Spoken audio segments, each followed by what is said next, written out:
The news plus चॅनलच्या बातमीपत्रात आपलं सर्वांचं स्वागत। सुरुवातीला एक नजर आजच्या ठळक घडामोडींवर।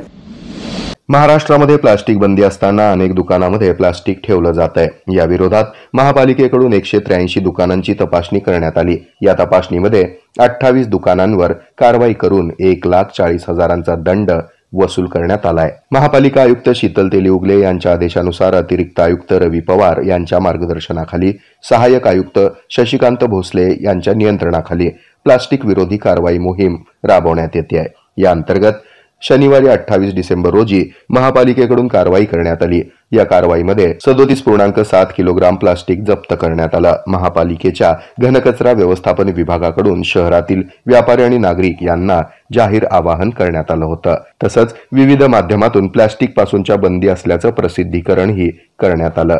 तरी देखील शहरात बंदी असलेल्या प्लास्टिकची मोठ्या प्रमाणात विक्री आणि वापर होत असल्याचं निदर्शनास आलंय। या मोहिमेत मुख्य आरोग्य निरीक्षक सूर्यकांत लोखंडे, बाबासाहेब इंगळे, केदारनाथ गोटे, विजयकुमार तमशेट्टी, मंजुकुमार बागेवाडी, सुधाकर नागटिळक आदींसह आरोग्य निरीक्षक सहभागी झाले होते।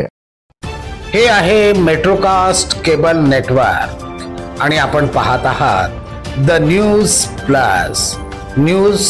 प्लस बरच काही।